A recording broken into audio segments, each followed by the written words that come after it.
Okay, finally, in this, we're just going to change what happens when the data is returned. So if we go through this, we've encoded our data, ready to send it. So in our try accept block, we are sending it here to add person, and we're tacking on the 3 fields, and we are getting the result back. Let's just stretch this a bit.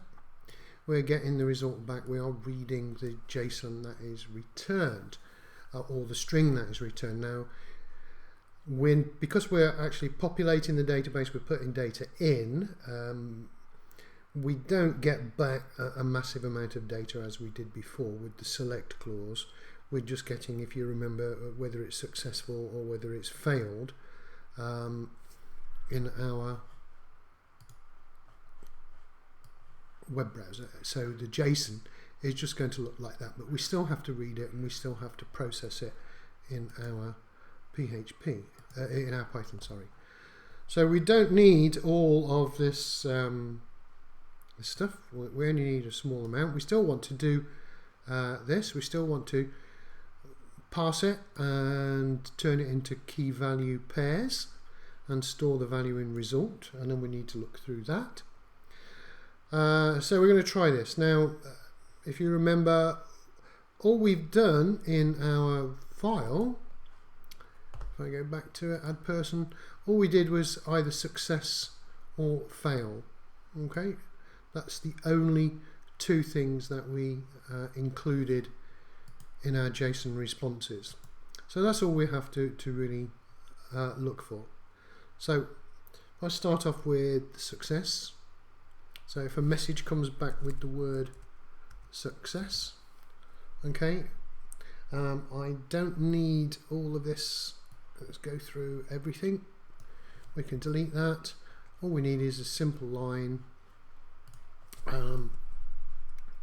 just to print out what we've got. So I'm going to print the value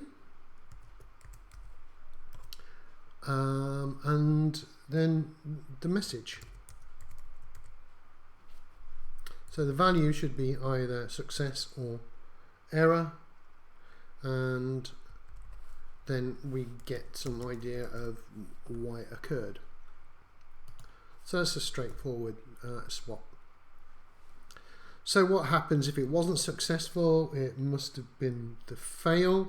So we come into the accept box. We're going to try, is the result fail? If it is, we're going to print error and why it failed. And the only thing, I mentioned this earlier, is I have to be careful that I use lowercase for consistency, as I did in all my PHP file. And if we haven't got a fail, if it's something else, then obviously we've got some sort of unspecified error. Shouldn't occur because we've only got successes and fails. However, if it can't read the data, or there's a problem, or the internet's down, or something else like that, it's going to print out that we've got a problem. It's not even going to bother with JSON or anything else like that, just that we've got a problem. And that is our Python file. So it was just a small edit of the previous file. Next thing is to test it out. Does it do what it says on the tin? Let's just save it. So in the next video we'll do some testing.